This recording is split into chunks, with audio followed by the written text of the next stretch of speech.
أهل فلسطين، أهل غزة خصوصا وأهل غزة عموما، أحمل هذا السلام إلى جماعة مسجد الشهداء. Dan atas nama warga Gaza secara khusus dan atas nama warga Palestina secara umum, Syekh menyampaikan salam dari mereka untuk semua jemaah yang ada di sini. Untuk jemaah Masjid Asy-Syuhada. Nah, kita ingin sebut nama masjidnya. أيها الإخوة المسلمون، نريد أن نسأل سؤال، وهذا السؤال أعرف إجابته منكم، لكن نريد أن نسمع الإجابة بصوت مرتفع. Syekh sebelum ceramah ingin menyampaikan pertanyaan, dan Syekh tahu bahwasanya jamaah akan menjawab dengan benar, tapi saya ingin mendengar kembali jawaban dari seluruh jamaah dengan suara yang keras.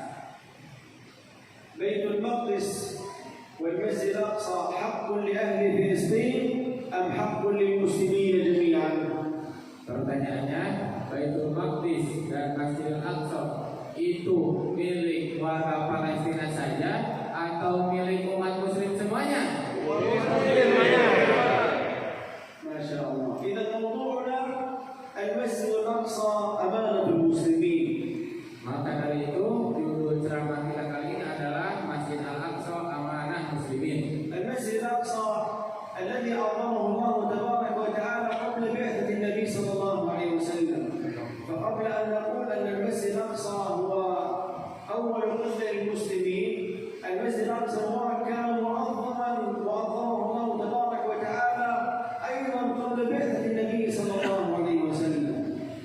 Pertama, Allah Subhanahu wa taala itu benar-benar mengagungkan Baitul Maqdis dan Masjidil Aqsa setelah diutusnya Nabi dan sebelum diutusnya Nabi. Jadi sebelum diutusnya Nabi Muhammad, Baitul Maqdis itu sudah diagungkan oleh Allah Subhanahu wa taala.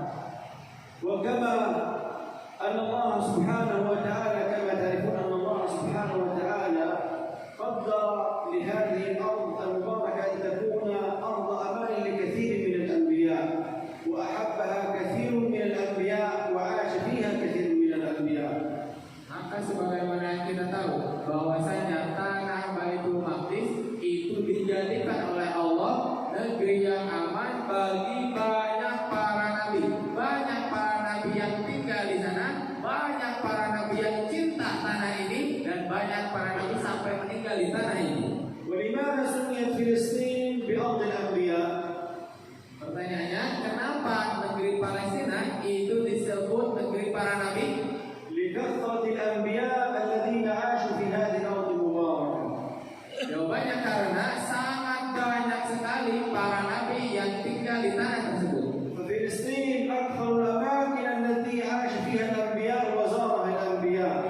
Maka tanah Palestina adalah tanah yang paling banyak dihuni oleh para nabi dan paling banyak dikunjungi oleh para nabi. نبي الله سليمان ويعقوب وزكريا ويحيى وداود عاشوا في مدينة القدس. Nabi Sulaiman, Nabi Yakub, Nabi Zakaria dan Nabi Daud tinggal di kota Al-Quds. نبي الله يحيى عاش في مدينة يافا.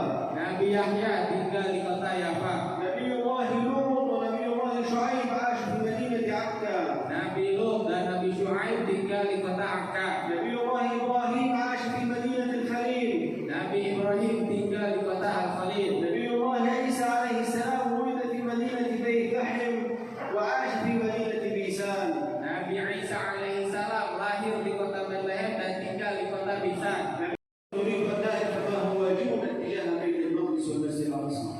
Maka terakhir kita sekarang ingin tahu apa kewajiban muslim, kewajiban kita terhadap Masjidil Aqsa. فإذا قلنا أن بيت المقدس هو حقنا، إذا هناك واجبات على المسلمين جميعا. Maka kalau kita katakan Baitul Maqdis itu hak kita semua, hak itu selalu datang dengan kewajiban, maka kita pasti punya kewajiban terhadap Baitul Maqdis. أولا نحن إخوانكم في غزة واجب علينا أن نبقى مجاهدين في سبيل الله وأن نستمر في رباطنا وكل أبواب الجهاد أمامنا مفتوحة. Pertama, ada pun kewajiban bagi kami, kewajiban bagi warga Gaza muslim di sana, para mujahid di sana, itu terus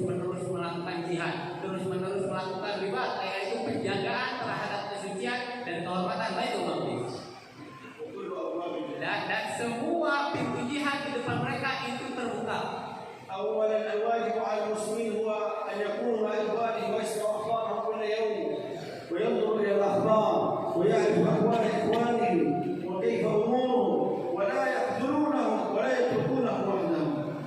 Pertama, kewajiban kita semua, kewajiban bagi umat muslim yang ada di sini, maka kita harus senantiasa dekat dengan saudara-saudara kita. Bagaimana supaya dekat? Kita dengar kabar mereka, kita lihat kabar mereka, berita terkini, kondisi terkini yang terjadi di sana, kita harus tahu dan kita tidak boleh melupakan mereka, tidak boleh meninggalkan mereka. نترككم الآن مع باقي الإخوة، نترككم الآن مع الإخوة يكملوا باقي البراءة. بارك الله فيكم وجزاكم الله خير الجزاء. Maka demikianlah untuk ceramah dari Syekh. Maka kami di sini ingin membuka ruang komitmen.